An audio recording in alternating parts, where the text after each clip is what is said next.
Shalom, berdasarkan firman hari yang ke-95, kita akan membaca dari kitab 2 Samuel pasal 13 sampai 15. Mari kita berdoa. Terpujilah Engkau ya Tuhan, terima kasih atas hari ini dan kami berdoa biar Tuhan memberkati pembacaan dan pendengaran firman kami. Dalam nama Tuhan Yesus, amin. Pasal 13. Sesudah itu terjadilah yang berikut. Absalom bin Daud mempunyai seorang adik perempuan yang cantik namanya Tamar, dan Amnon bin Daud jatuh cinta kepadanya. Hati Amnon sangat tergoda sehingga ia jatuh sakit karena Tamar saudaranya itu, sebab anak perempuan itu masih perawan dan menurut anggapan Amnon mustahil untuk melakukan sesuatu terhadap dia. Amnon mempunyai seorang sahabat bernama Yonadab, anak Simea kakak Daud. Yonadab itu seorang yang sangat cerdik. Katanya kepada Amnon, "Hai anak raja, mengapa engkau demikian merana setiap pagi? Tidakkah lebih baik engkau memberitahukannya padaku?" Kata Amnon kepadanya, "Aku cinta kepada Tamar, adik perempuan Absalom saudaraku itu." Lalu berkatalah Yonadab kepadanya, "Berbaringlah di tempat tidurmu dan berbuat pura-pura sakit. Apabila ayahmu datang menengok engkau, maka haruslah engkau berkata kepadanya, 'Izinkanlah adikku Tamar datang memberi aku makan.' Apabila ia menyediakan makanan di depan mataku, sehingga aku dapat melihatnya, maka aku akan memakannya dari tangannya." Sesudah itu berbaringlah Amnon dan berbuat pura-pura sakit. Ketika raja datang menengok dia, berkatalah Amnon kepada raja, "Izinkanlah adikku Tamar datang membuat barang 2 kue di depan mataku, supaya aku memakannya dari tangannya." Lalu Daud menyuruh orang kepada Tamar ke rumahnya dengan pesan, "Pergilah ke rumah Amnon kakakmu dan sediakanlah makanan baginya." Maka Tamar pergi ke rumah Amnon kakaknya yang sedang berbaring-baring. Lalu anak perempuan itu mengambil adonan, meremasnya dan membuat kue di depan matanya. Kemudian dibakarnya kue itu. Sesudah itu gadis itu mengambil kuali dan mengeluarkan isinya di depan Amnon. Tapi ia tidak mau makan. Berkatalah Amnon, "Suruhlah setiap orang keluar meninggalkan aku." Lalu keluarlah setiap orang meninggalkan dia. Lalu berkatalah Amnon kepada Tamar, "Bawalah makanan itu ke dalam kamar supaya aku memakannya dari tanganmu." Tamar mengambil kue yang disediakannya itu lalu membawanya kepada Amnon kakaknya ke dalam kamar. Ketika gadis itu menghidangkannya kepadanya supaya ia makan, dipegangnyalah gadis itu dan berkata kepadanya, "Marilah tidur dengan aku, adikku."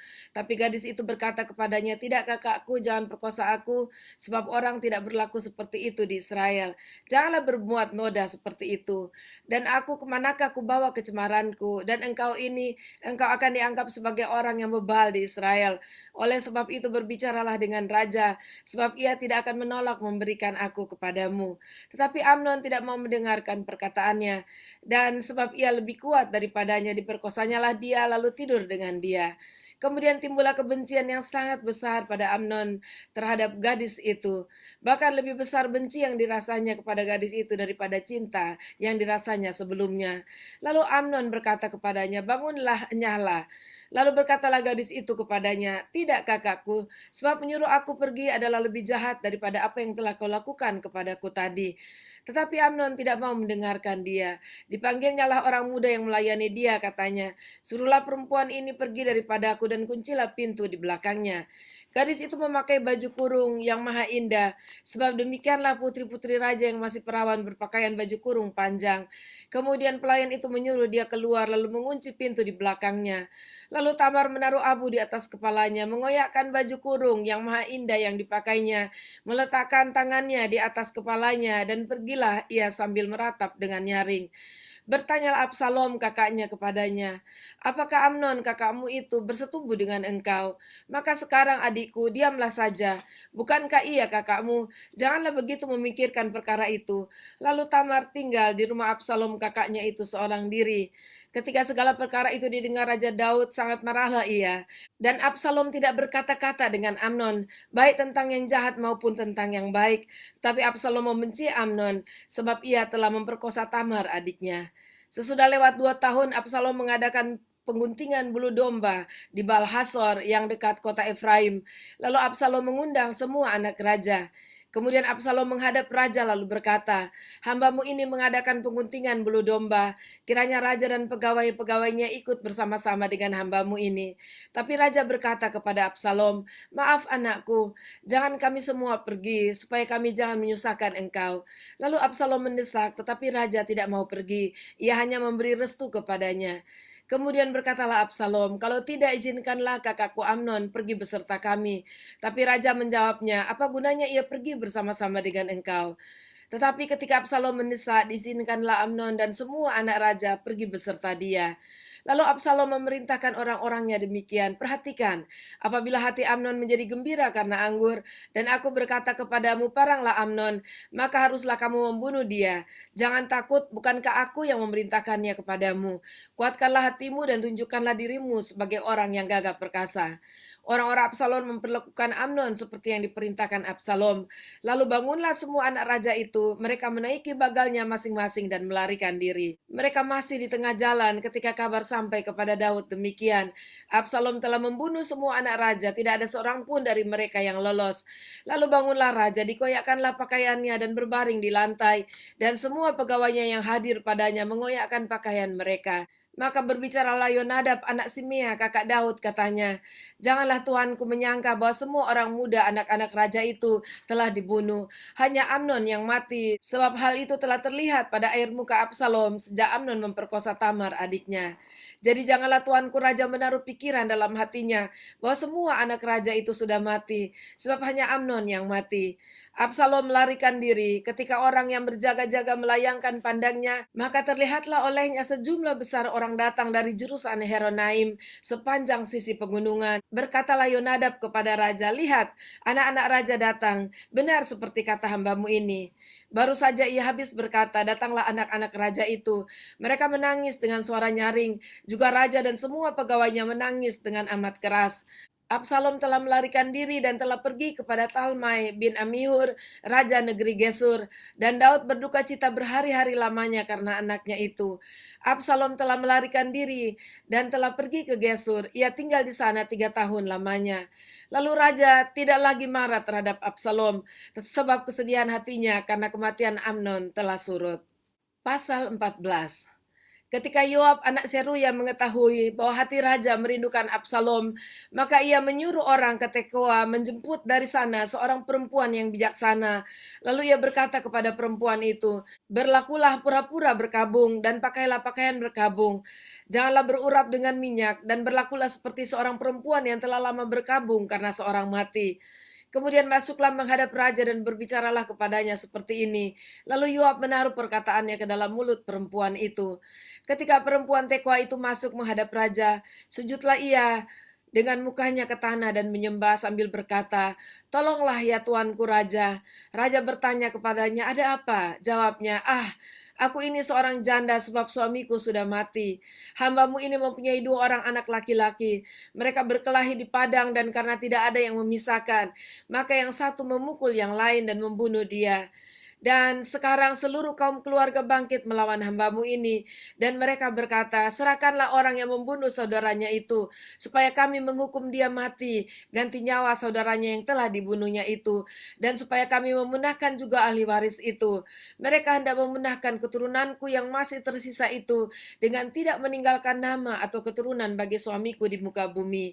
Lalu berbicaralah raja kepada perempuan itu, "Pulanglah ke rumahmu, mengenai engkau akan kuberi perintah." Perempuan Tekoa itu berkata kepada raja, "Aku dan keluargaku akan menanggung kesalahan itu ya tuanku raja." Tetapi raja dan tahtanya tak bersalah. Lalu berkatalah raja, "Jika ada orang yang mengatakan apa-apa lagi terhadap engkau, bawalah orang itu menghadap aku, maka ia tidak akan mengusik engkau lagi." Kata perempuan itu, "Kiranya raja ingat kepada Tuhan Allahmu, supaya si penuntut tebusan darah jangan terlalu banyak menimbulkan kemusnahan, dan supaya mereka jangan memunahkan anakku itu." Lalu berkatalah raja, "Demi Tuhan yang hidup, selai rambut pun dari kepala anakmu itu takkan jatuh ke bumi." Kemudian berkatalah perempuan itu, "Izinkanlah hambamu ini berkata sepatah kata lagi kepada tuanku raja." Jawabnya, "Katakanlah." Berkatalah perempuan itu, "Mengapa raja merancang hal yang demikian terhadap umat Allah? Oleh karena tuanku mengucapkan perkataan ini, maka tuanku sendirilah yang bersalah dengan tidak mengizinkan pulang orang yang telah dibuangnya. Sebab kita pasti mati. Kita seperti air yang tercurah di bumi, yang tidak terkumpulkan. Tapi Allah tidak mengambil nyawa orang, melainkan ia merancang supaya seorang yang terbuang jangan tinggal terbuang daripadanya. Maka sekarang aku datang mengatakan perkataan ini kepada tuanku Raja, karena orang banyak itu telah menakut-nakuti aku. Sebab itu pikir hambamu ini, baiklah aku berbicara dahulu dengan Raja, mungkin Raja mengabulkan permohonan hambamu ini. Sebab Raja akan mendengarkan aku dan akan melepaskan hambanya ini dari tengah orang yang hendak memunahkan aku dan anakku bersama-sama dari milik pusaka Allah. Juga hambamu ini berpikir, perkataan Tuanku Raja tentulah akan menenangkan hati. Sebab seperti malaikat Allah, demikianlah Tuanku Raja, yang dapat membeda-bedakan apa yang baik dan jahat. Dan Tuhan Allahmu kiranya menyertai Tuanku. Lalu Raja menjawab, katanya kepada perempuan itu, baiklah, jangan sembunyikan kepadaku apa yang hendak kutanyakan kepadamu.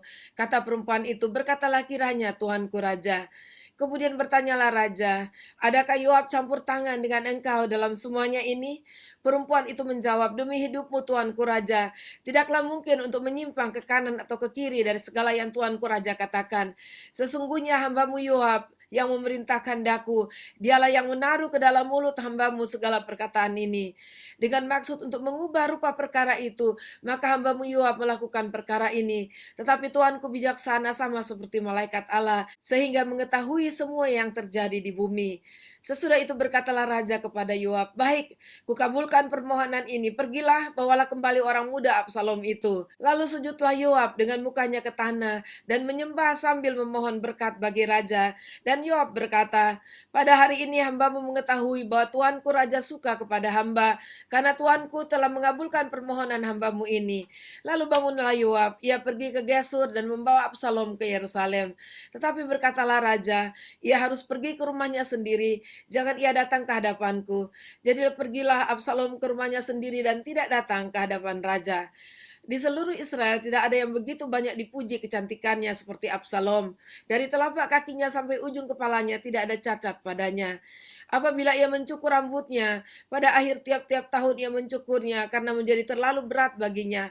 Maka ditimbangnya rambutnya itu 200 shikal beratnya menurut batu timbangan raja. Bagi Absalom lahir 3 anak laki-laki dan seorang anak perempuan yang bernama Tamar. Ia seorang perempuan yang cantik. Setelah Absalom diam di Yerusalem genap 2 tahun lamanya dengan tidak datang di hadapan raja, maka Absalom menyuruh memanggil Yoab untuk diutus kepada raja. Tetapi ia tidak mau datang kepadanya. Kemudian disuruhnya memanggil dia lagi untuk kedua kalinya, tapi ia tidak mau datang. Lalu berkatalah ia kepada hamba-hambanya, lihat, ladang Yoab ada di sisi ladangku, dan di sana ada jelainya, pergilah bakarlah itu. Maka hamba-hamba Absalom membakar ladang itu. Lalu Yoab pergi mendapatkan Absalom ke rumahnya dan bertanya kepadanya, mengapa hamba-hambamu membakar ladang kepunyaanku itu? Jawab Absalom kepada Yoab, ya aku telah menyuruh orang kepadamu mengatakan, datanglah kemari, supaya aku mengutus engkau kepada raja untuk mengatakan, apa gunanya aku datang dari Gesur? Lebih baik aku masih tinggal di sana. Maka sekarang aku mau datang ke hadapan raja. Jika aku bersalah, biarlah ia menghukum aku mati. Kemudian masuklah Yoab menghadap raja dan memberitahukan hal itu kepadanya. Raja memanggil Absalom dan ia masuk menghadap raja, lalu sujud ke hadapan raja dengan mukanya ke tanah. Lalu raja mencium Absalom. Pasal 15. Sesudah itu Absalom menyediakan baginya sebuah kereta serta kuda dan 50 orang yang berlari di hadapannya. Maka setiap pagi berdirilah Absalom di tepi jalan yang menuju pintu gerbang. Setiap orang yang mempunyai perkara dan yang mau masuk menghadap raja untuk diadili perkaranya, orang itu dipanggil Absalom dan ditanyai, dari kota manakah engkau? Apabila ia menjawab, hambamu ini datang dari suku Israel anu, maka berkatalah Absalom kepadanya, lihat perkaramu itu baik dan benar, tapi dari pihak raja tidak ada seorang pun yang mau mendengarkan engkau. Lagi kata Absalom, sekiranya aku diangkat menjadi hakim di negeri ini, maka setiap orang yang mempunyai perkara atau pertikaian hukum boleh datang kepadaku, dan aku akan menyelesaikan perkaranya dengan adil. Apabila seseorang datang mendekat untuk sujud menyembah kepadanya, maka dilurkannya lah tangannya, dipegangnya orang itu dan diciumnya. Cara yang demikian diperbuat Absalom kepada semua orang Israel yang mau masuk menghadap untuk diadili perkaranya oleh raja. Dan demikianlah Absalom mencuri hati orang-orang Israel. Sesudah lewat 4 tahun bertanyalah Absalom kepada raja, izinkanlah aku pergi supaya Hebron aku bayar nasarku yang telah kuikrarkan kepada Tuhan. Sebab hambamu ini ketika masih tinggal di Gesur, di Aram, telah bernasar demikian. Jika Tuhan sungguh-sungguh memulangkan aku ke Yerusalem, maka aku akan beribadah kepada Tuhan. Lalu berkatalah raja kepadanya, pergilah dengan selamat. Maka berkemaslah Absalom dan pergi ke Hebron.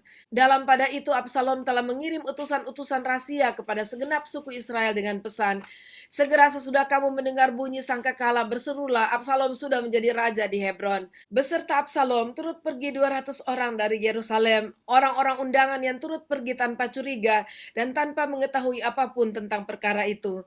Ketika Absalom hendak mempersembahkan korban, disuruhnya datang Ahitofel, orang Gilo itu, penasehat Daud, dari Gilo kotanya. Demikianlah persepakatan gelap itu menjadi kuat, dan makin banyaklah rakyat yang memihak Absalom.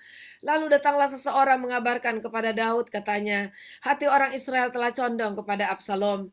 Kemudian berbicaralah Daud kepada semua pegawainya yang ada bersama-sama dengan dia di Yerusalem.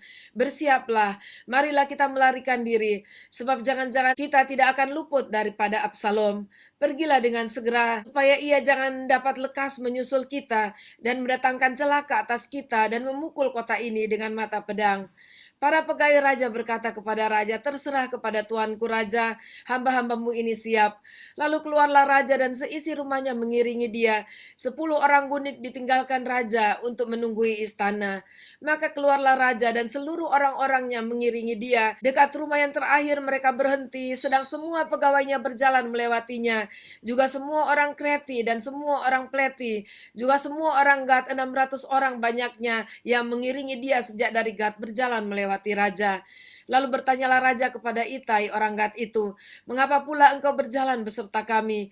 Pulanglah dan tinggallah bersama-sama raja, sebab engkau orang asing, lagi pula engkau orang buangan dari tempat asalmu. Baru kemarin engkau datang, masakan pada hari ini aku akan membawa engkau mengembara bersama-sama kami, padahal aku harus pergi entah kemana. Pulanglah dan bawalah juga saudara-saudaramu pulang. Mudah-mudahan Tuhan menunjukkan kasih dan setia kepadamu. Tetapi Itai menjawab raja, demi Tuhan yang hidup dan demi hidup Tuanku raja, di mana Tuanku raja ada, baik hidup atau mati, di situ hambamu juga ada. Lalu berkatalah Daud kepada Itai, jika demikian berjalanlah lewat. Kemudian lewatlah Itai, orang Gad itu bersama-sama dengan semua orangnya dan semua anak yang menyertai dia. Seluruh negeri menangis dengan suara keras ketika seluruh rakyat berjalan lewat. Raja menyeberangi sungai Kidron dan seluruh rakyat berjalan ke arah padang gurun. Dan lihat, juga Sadok ada di sana beserta semua orang Lewi, pengangkat tabut perjanjian Allah. Mereka meletakkan tabut Allah itu, juga Abiatar ikut datang, sampai seluruh rakyat dari kota selesai menyeberang. Lalu berkatalah raja kepada Sadok, bawalah tabut Allah itu kembali ke kota. Jika aku mendapat kasih karunia di mata Tuhan, maka ia akan mengizinkan aku kembali, sehingga aku akan melihatnya lagi, juga tempat kediamannya.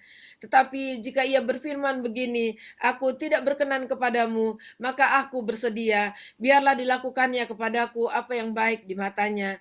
Lalu berkatalah raja kepada Sadok imam itu, jadi engkau dan Abiatar pulanglah ke kota dengan selamat beserta anakmu masing-masing, yakni Ahimas anakmu dan Yonatan anak Abiatar.